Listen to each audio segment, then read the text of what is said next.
کربلا کی جنگ شروع ہونے سے پہلے ہی ظالم یزیدیوں نے حضرت امام مسلم بن عقیل کے 2 شہزادوں کو شہید کر دیا، جن کا نام حضرت محمد اور حضرت ابراہیم تھا۔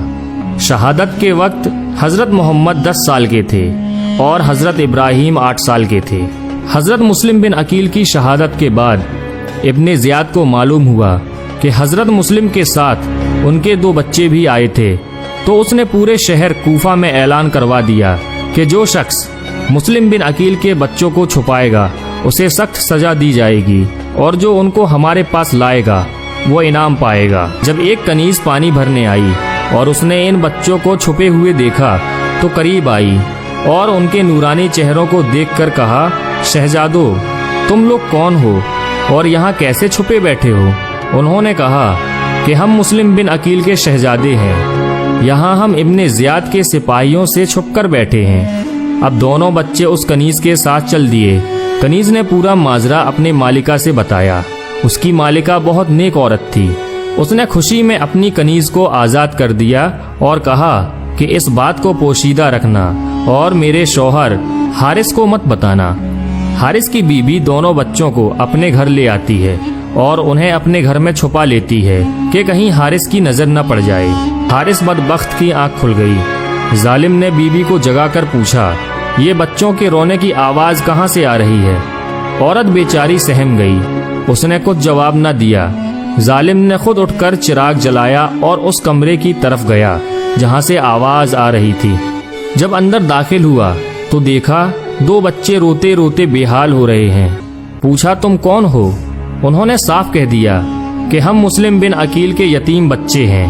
ظالم یہ سنتے ہی غصے سے بے قابو ہو گیا اور کہا کہ میں سارا دن ڈھونڈتے ڈھونڈتے پریشان ہو گیا اور تم لوگ میرے ہی گھر میں بستر جمائے ہوئے ہو۔ حارث یہ کہتے ہوئے آگے بڑھا اور نہایت بے رحمی کے ساتھ ان کو مارنا شروع کر دیا۔ دونوں بھائی چیخنے لگے۔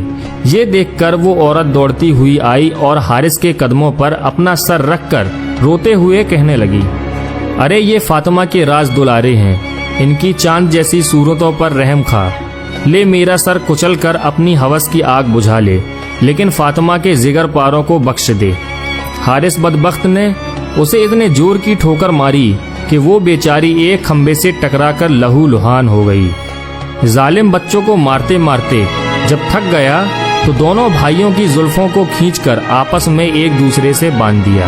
اس کے بعد یہ کہتا ہوا کوٹری کے باہر نکل آیا کہ جس قدر تڑپنا ہے صبح تک تڑپ لو، دن نکلتے ہی میری چمکتی ہوئی تلوار تمہیں ہمیشہ کے لیے موت کی نیند سلا دے گی۔ صبح ہوتے ہی ظالم نے تلوار اٹھائی، زہر میں بجھا ہوا خنجر سنبھالا اور پھوک خوار بھیڑیے کی طرح کوٹری کی طرف بڑھا۔ نیک بیوی نے دوڑ کر پیچھے سے اس کی کمر تھام لی۔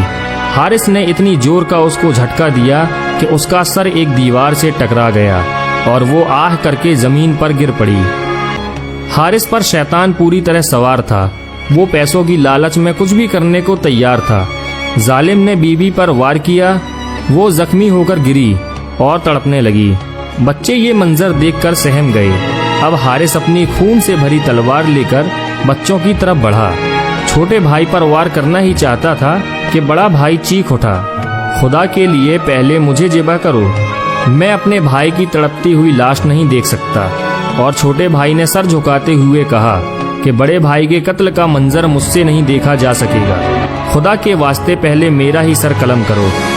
ظالم نے تلوار کی ایک وار سے حضرت محمد کا سر تن سے جدا کر دیا اور دوسرے وار سے حضرت ابراہیم کو شہید کر دیا، اور یتیم بچوں کے کٹے ہوئے سر خون میں تڑپنے لگے اور لاشوں کو دریا میں بہا دیا۔